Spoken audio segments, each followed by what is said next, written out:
மக்களே, இந்த நியூஸ பாருங்க.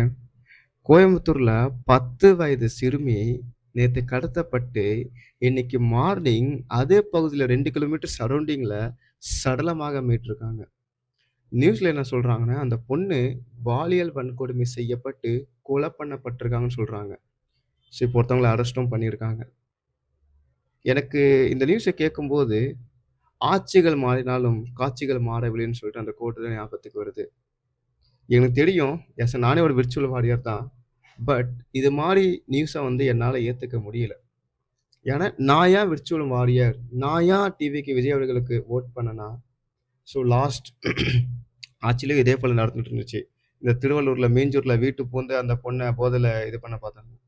லைக் இது மாரி கேட்டு தான் விரக்தியில தான் ஓகே ரைட். இனிமேல்ட்டு இவங்க இருக்கக்கூடாதுன்னு சொல்லிட்டு ஒரு முடிவு எடுத்தோம்.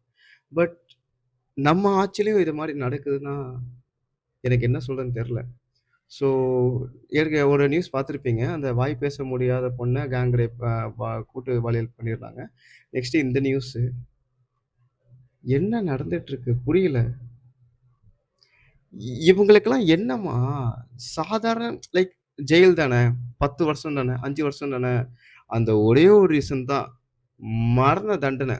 அதாவது பொண்ணுங்க மேல கைய வச்சா உசுரோட இருக்க மாட்டோம்ன்னு சொல்லிட்டு அவங்க மனசுல விதைச்சிட்டோம்னு வச்சுக்கோங்களேன், தொட பயப்படுவானுங்க. இல்லாத வரைக்கும் இதே போல குற்றங்கள் நடந்துகிட்டே இருக்கும். நீங்க எத்தன பேர அரெஸ்ட் பண்ணாலும் சரி, என்ன தண்டனை குடுத்தாலும் சரி, போய்க்கிட்டே இருக்கும். அன்டில் மரண தண்டனை குடுக்க வரைக்கும், it's not going to be stop.